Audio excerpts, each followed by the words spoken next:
Olá,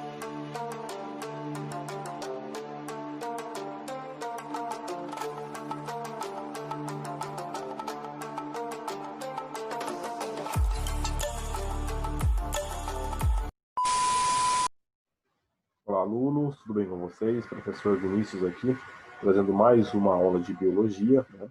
Na nossa aula de hoje, a gente vai fazer a correção, então, do tarefa mínima da aula passada, né? E vamos dar início, então, a falar um pouquinho a respeito dos crustáceos, tá? Tem outro grupo de artrópodes dentro do filo dos crustáceos, beleza? Então, vamos lá, então, fazer a correção dessas atividades.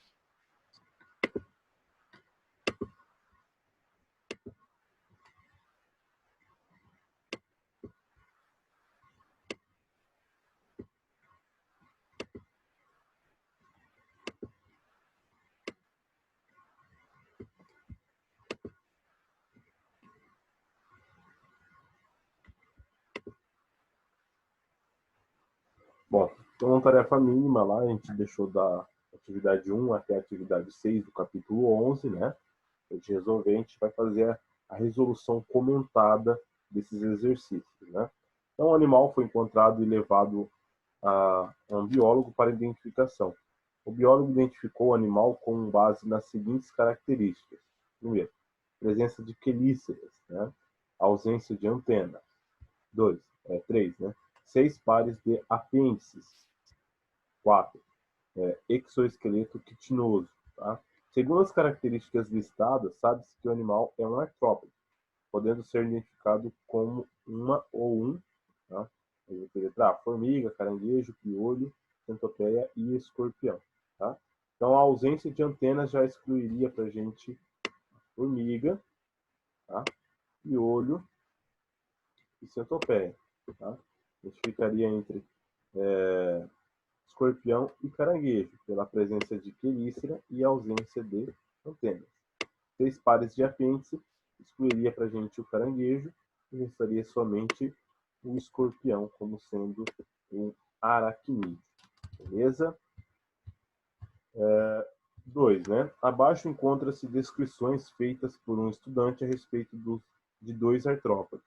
Primeiro, tem um par de antenas, 3 pares de pernas e possui 2 pares de asas. Tá? Então, praticamente já deu o nome para a gente desse indivíduo, né? Segundo, né?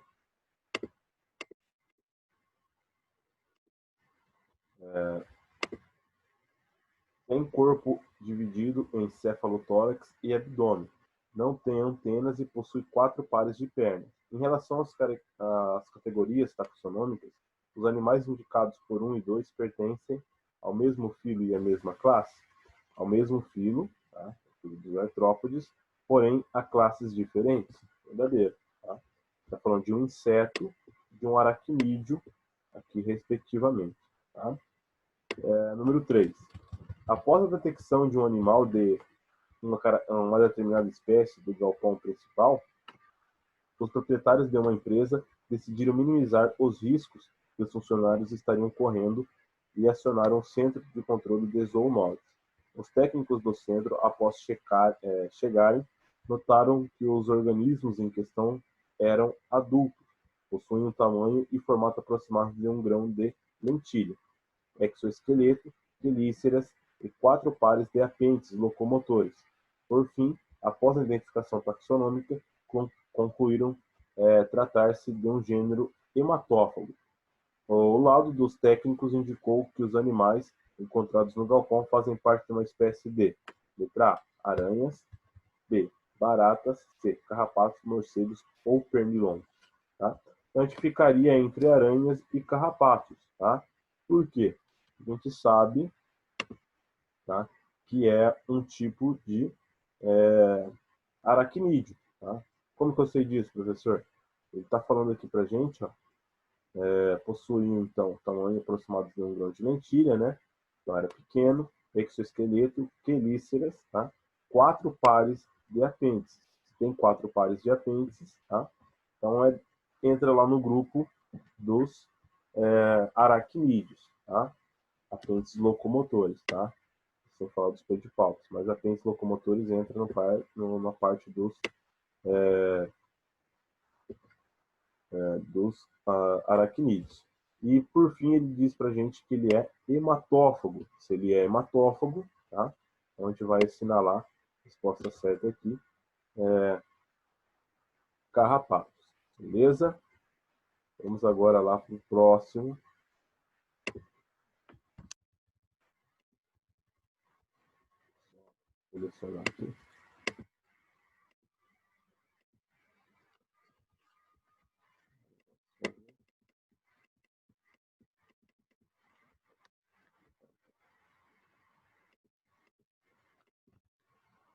Número 4, né? A charge a seguir retrata a indagação de muitas pessoas atualmente. As doenças transmitidas pelo vetor representado fazem com que as pessoas adquiram sintomas similares. Dengue ou zika. Que diferença faz? Tá? Sobre o vetor transmissor do vírus da dengue e zika, tem-se o seguinte: possui 6 patas, peças bucais externas, listras brancas em seu abdômen e pernas e pertence ao filo artrópode, verdadeiro. Tá?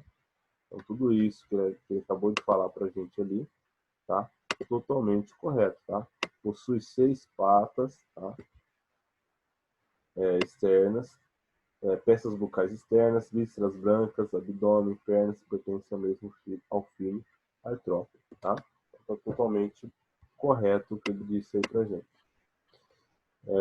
Nem vou ler as outras respostas, tá? Possui semelhança com mosquitos anopheles, transmissor da malária, uma vez que as peças bucais são internas e externas, favorecendo as picadas? Falso, tá? São as peças bucais do mosquito da dengue é externo, tá? Do Aedes aegypti. Número 5, né? Tatuzinhos de jardins, escorpiões, ciris, centopeias e borboletas são todos artrópodes. Compartilham, portanto, as seguintes características: a simetria bilateral, respiração traqueal e excreção por tubos de Malpighi. Tá? Errado. Tá? Simetria bilateral, correto. Esqueleto corporal externo e apêndices articulados, verdadeiro. Tá? Então a gente já tem uma resposta certa aqui, que é a letra B. Presença de cefalotórax, tá? Está errado. Sistema digestório incompleto, tá errado também. Circulação aberta, também está certo, tá? Circulação aberta, mas os outros estão errados. Corpo não segmentado, tá errado. Apêndices articulados, verdadeiro, né? Respiração traqueal, alguns traqueal e outros branquial. Então a gente não tem a total certeza aqui. Então está errada a resposta. Corpo não segmentado, errado. Esqueleto corporal externo, certo? Excreção por túbulos de Malpighi. Em algumas espécies sim, mas alguns também fazem outro tipo de excreção. Então, resposta certa, letra B, número 5. Número 6, Enem de 2016. Né? A formação de coágulos sanguíneos em vias e artérias é um dos fatores responsáveis pela ocorrência de doenças cardiovasculares, como varizes, infartos e acidentes vasculares cerebrais. A prevenção e o tratamento dessas doenças podem ser feitos com drogas anticoagulantes. A indústria farmacêutica estimula a pesquisa de toxinas animais com esta propriedade. Considerando as adaptações relacionadas aos hábitos alimentares, os animais adequados ao propósito dessa pesquisa são moluscos fitófagos, moscas saprófagas, pássaros carnívoros, morcegos frugívoros ou mosquitos hematófagos. Mosquitos hematófagos, né? Inclusive é a única opção aqui que tem hematófago, né? Se tivesse entre morcego e mosquito hematófago, a gente poderia ainda ficar entre essas duas respostas, tá?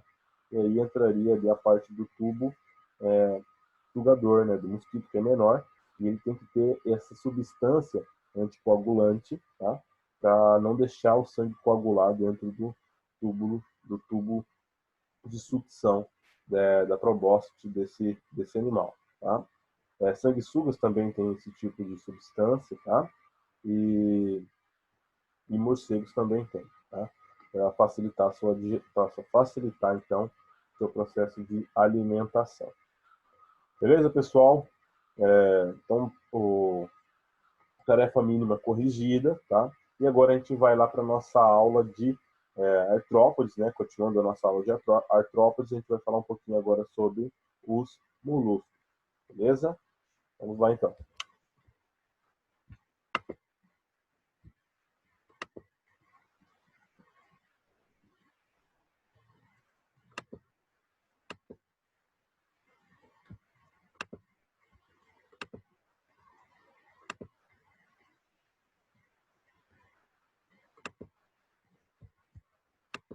Bom, então, dando início à nossa aula de crustáceos, tá? Dando continuidade, então, aos artrópodes, tá? Então, a palavra crustácea, ela origina-se, então, do latim, onde crusta significa carapaça dura, né? E a palavra decápoda origina-se do grego, significa deca, 10, pós, vem de patas, né? Então, esse animal de carapaça dura com 10 patas, tá? Então, os decápodes são as principais características desse grupo, né? Não são animais invertebrados, pertencem à classe dos artrópodes, que é a classe que a gente está estudando, né? Um grupo bastante numeroso e diversificado, com cerca de 50 mil espécies descritas até o momento, tá? Então, a classificação dos crustáceos, né? Então, a ordem Decápida compreende, então, os caranguejos, camarões, lagostas, e está dividida em duas subordens, né? A subordem Dendrocheata, que são os camarões, Penídeos, os principais gêneros, tá? O Paneus, o Sargetes e o Lustra, tá? E depois a gente vai ter um outro grupo desses animais, tá? Características gerais, então, dos crustáceos. São animais invertebrados, onde a palavra crustáceo tem origem do latim, significa pele grossa, carapaça dura, né? Eles possuem 2 pares de antenas, né? Possuem um par de mandíbulas e 2 pares de maxila, e possuem simetria bilateral. Possuem tubo digestivo completo, né? Divisão corporal, cabeça, tórax e abdômen, né? Então a gente viu que em alguns insetos, em alguns artrópodes, a gente via apenas cefalotórax e abdômen, em outros era fusionado cefalotórax e abdômen, tá? Então agora aqui a gente vai ter uma separação de cabeça, tórax e abdômen, tá? Características, né? Então, a maior ordem de crustáceos, em maioria marinhos, né? Mas existem espécies de água doce. Formas mais conhecidas, camarões, lagostas e caranguejos, né? Desenvolvimento do corpo, né? Cabeça, tórax e abdômen, em que a união da cabeça e tórax se denomina cefalotórax, né? Possui um par de antenas e possui mandíbulas e maxilas, como eu já falei para vocês, né?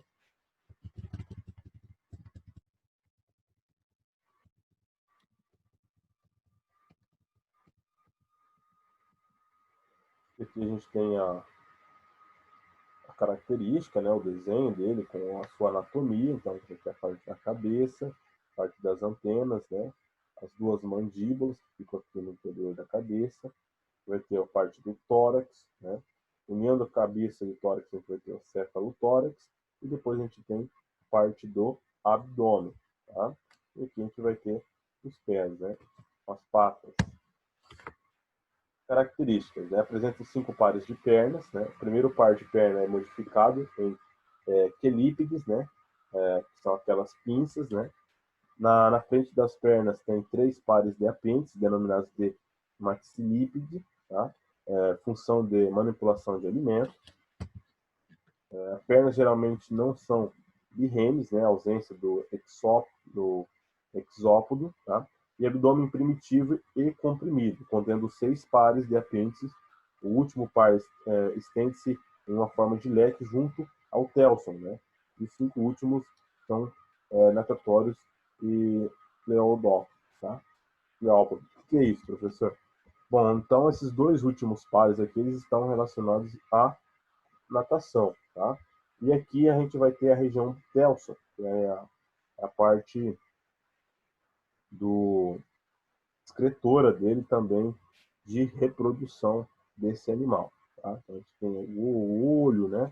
Todas as partes aqui, a primeira maxila, tá? A segunda maxila aqui embaixo, tá? Depois a gente tem aqui primeiro a apêndice torácico, depois o segundo, terceiro, quarto, quinto e assim por diante, tá? E a gente vai ter outras características, mas eu não vou acabar entrando em detalhes através dessas outras estruturas, tá? Mas por questão de curiosidade que eu trouxe a imagem para vocês, mas se a gente fosse subdividir esses apêndices, né, a gente estaria subdividindo dessa seguinte forma, né? A gente vai ter uma antênula, tá? A antena, a mandíbula, né? A maxila e a segunda maxila.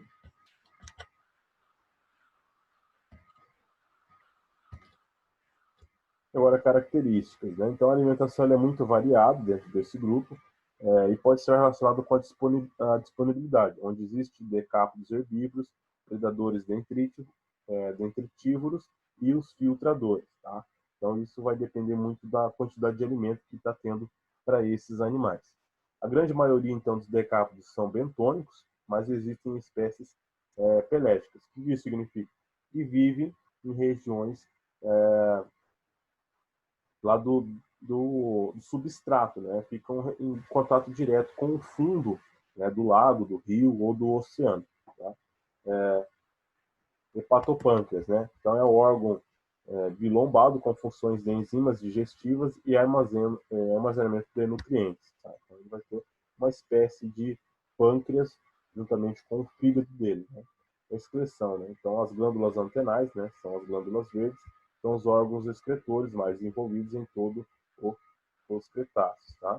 Excreção de NH3, tá? Pelas brânquias, e o sangue contém hemocianina, que ajuda no transporte de oxigênio. Intestino anterior, né, modificado em estômago, com a presença de dentes trituradores para a desintegração mecânica. Tá? Então, essa é uma das características desses organismos. Aqui a gente tem a boca, né, parte do estômago, que vai fazer ali a parte de destruição mecânica do alimento. Tá? Você vai ter o hepatopâncreas, que faz a parte de secreção de alguns hormônios e também armazena alguns nutrientes. Tá? Vai ter a gônada aqui dele, né? Poro genital, parte do sistema digestório, né? Intestino dele, e depois o ânus onde ele vai soltar suas excretas. Tá? E aqui a gente tem a presença dos vasos sanguíneos, que é um sistema circulatório aberto. Tá? Reprodução dos crustáceos. Então, a maturidade sexual atingida no primeiro ano de vida, né? Os machos produzem espermatozoides, enquanto que as fêmeas passam por um processo cíclico de maturação gonadal. Durante a cópula, o macho deposita um espermatófilo contendo o sêmen próximo aos poros genitais femininos. Os óvulos vão sendo liberados e fertilizados à medida que passam pelo espermatófilo. Tá? Então, não é uma fecundação imediata, ela vai sendo liberada conforme os óvulos vão passando por aquela estrutura, né? Ciclo de vida, né? E da ordem decápode, né? Então a reprodução desses animais, desses ovos até o adulto, segue o mesmo modelo que a dos crustáceos, né? A gente vai ter ali o ovo, depois a gente tem a fase de náuplios, depois a gente tem o protozoa, tá? Depois o lisis, fase pós-lavar e depois adulto. Tá? Então é adulto, embrião, larva e adulto. Tá? Então passa por esses 3 estágios de formação. Tá? Náuplios, protozoa, depois lisis, estágio pós-larval, tá? E depois a gente vai ter a fase adulta. Tá? O que é isso? Essas duas fases, pessoal. As duas fases aqui é uma fase que ele tem, tá? Após o nascimento. Depois ele tem um processo de maturação, passa pela protozoa, depois a zoe, depois ele se torna adulto, tá? Ele não é como os insetos, que tem a fase lá, do ovo, depois larval, depois se torna pulpa, para depois se tornar inseto. Ele passa por outras etapas, tá? Então, a gestão dos alimentos. Então, o alimento que é trazido pela boca, pelo segundo e terceiro pares de pernas, vão para o esôfago, né? E daí para a câmara cardíaca, onde é triturado pelo moinho gástrico, né? Uma estrutura formada por dentes calcificados. Na câmara pilórica, o alimento recebe as enzimas digestivas, né? Eliminadas pelo hepatopâncreas. E o resto sai como fezes, né? Então, aqui a gente tem certos tipos de hábitos alimentares, né? Possui uma variedade muito grande de dietas, grandes partes dos representantes são filtradores, né? Como funciona a filtração? O alimento é envolvido pelas cerdas, em vez de cílios, né? E os afluentes criam uma corrente de movimentação de água de partículas. Isso está relacionado com os camarões, né? Baratinha da praia, né? Que é tatuíra, maratu, camarão zebra, caranguejo aranha, corrupto, né? Todas essas espécies aqui e o tipo de alimentação que eles têm, né? Então, a aratu se alimenta de folhas do mangue, baratinha da praia, algas e animais menores do que ela, camarão branco, pequenos animais e matéria orgânica em decomposição, camarão rosa, pequenos animais ou matéria orgânica em decomposição, tá? Camarão setibarba, pequenos animais e matéria orgânica em decomposição, tá? Por isso que os camarões eles são conhecidos como barata d'água, tá? Eles se alimentam quase tudo está no fundo do mar. Isso também faz o processo de limpeza, tá, dos oceanos. Caranguejo-aranha, tá, carnívoro e detritos. Corrupto, ele é carnívoro. A craca, tá, a gente observa lá nas baleias, né, é um tipo de crustáceo também, que se alimenta de plâncton. Tá? O camarão ermitão, né, se alimenta de plâncton, crustáceos e pequenos peixes. O guaiamu, se alimenta de flores, frutos e animais mortos, tá? Lagosta, animais mortos, mas caça toda espécie de crustáceo. A lepa se alimenta de plâncton e assim por diante, tá? O pitu, que é o resto de animais e vegetais e alguns organismos vivos, tá? O azul, de detritos, tá? O sade, ele é onívoro, né? Se alimenta tanto de plantas como de outros animais e tudo mais. Beleza? E agora a gente vai falar um pouquinho sobre a importância econômica desses animais, né? Então, os decapos são muito importantes, muito utilizados na culinária de restaurantes finos e caros, sendo reconhecidos como pratos nobres e consumidos principalmente pela elite, né? No mercado, então, encontramos entre crustáceos em preços mais acessíveis à população o camarão, e mesmo os mais baratos custam em torno de R$ 10 o quilo, né?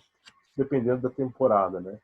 Se for mais para regiões litorâneas, a gente encontra a um preço mais acessível. Como aqui a nossa região não é uma região litorânea, né?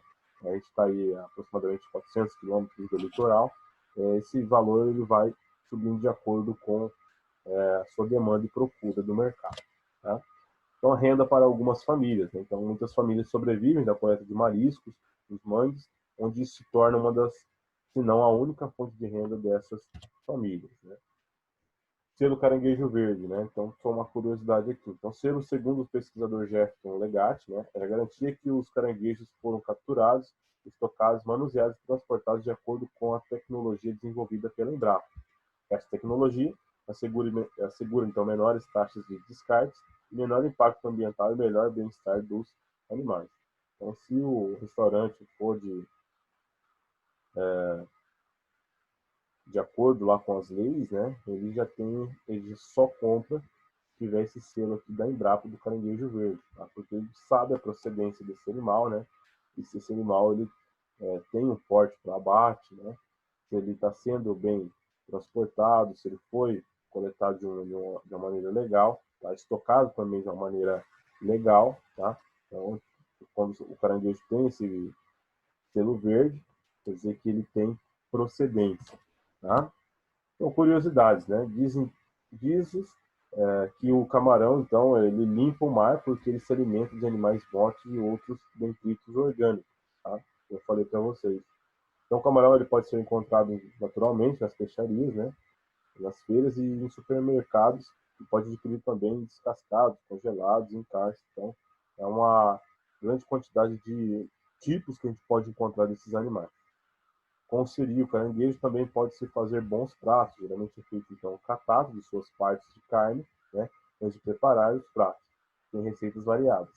Né? Em beira de praia costuma-se fazer o tira-gosto com caranguejo inteiro e quebrado com paus especiais, o catado, na hora. Tá?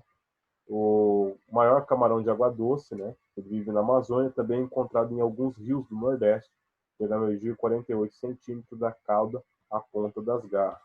Então, só uns dados aí para falar para vocês. Beleza, pessoal? Nossa aula vai ficando por aqui, tá? a respeito dos crustáceos. Na nossa próxima aula eu volto com mais informações sobre os quilópodes, né? E outros tipos de artrópodes. E qualquer dúvida que vocês forem surgindo a respeito desse conteúdo, me procurem, tanto no grupo quanto lá no particular, tá? Eu vou deixar algumas atividades lá na plataforma Moodle, na plataforma Plural, desculpa, para vocês responderem. Beleza? Grande abraço e até nossa próxima aula.